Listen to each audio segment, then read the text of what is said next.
সবাইকে আমার ভিডিওতে দৃষ্টি আকর্ষণ করে বলতেছি, রাস্তা দিয়ে যাওয়ার সময় দেখলাম অনেক সুন্দর একটা ফুলের মতো কি দেখা যায়।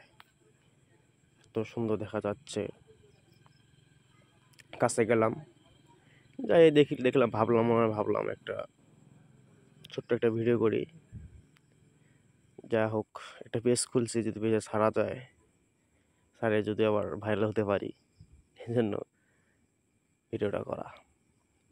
আসলে জিনিসটা দেখে আমাকে অনেক ভালো লাগলো।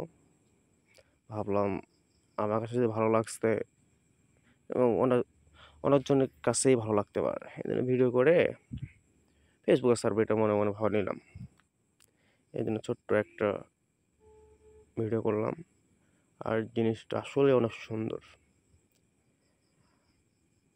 একটা কথা বলি, আচ্ছা, এটা আপনাদের এলাকায় কি নামে মানুষ চেনে?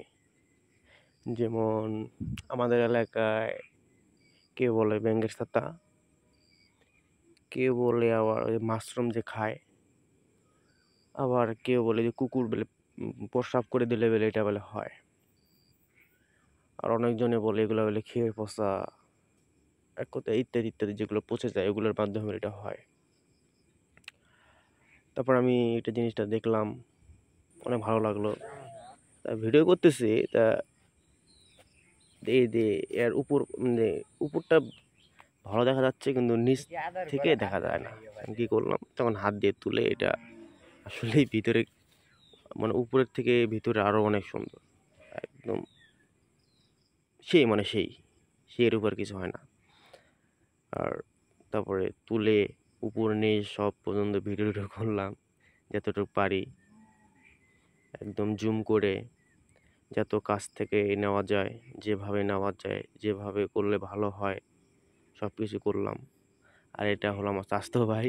আমি মনে ভাবছি আমি ওর এটা মাথায় দিয়ে ভাঙবো, কিন্তু জানে না, ও বুঝতে পারেনি।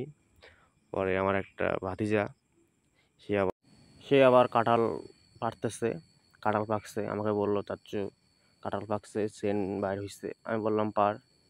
সে তখন আসলো, আসে তাকে ফোনটা দিলাম, পরে তখন মাথা ফাটার দেখে এই বুদ্ধি মানে এই যে লাল টকটকা হুয়া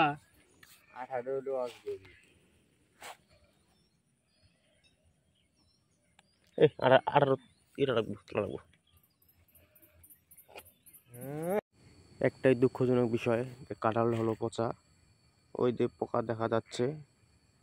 আর আমরা এলাকার ছেলে হলে তো আমরা পোকা টোকা দেখে ভয় পাই না। আর কাঁঠালটার রংটা অনেক সুন্দর দেখাচ্ছে। এখন খাবো, আপনারা দেখেন, কোনো বিষয় না। আমরাই ফার্স্ট টাইম খাচ্ছি, এবারকার বছর ফার্স্ট টাইম কাঁঠাল খাচ্ছি। ওকে, বাসায় ভালো থাকবেন।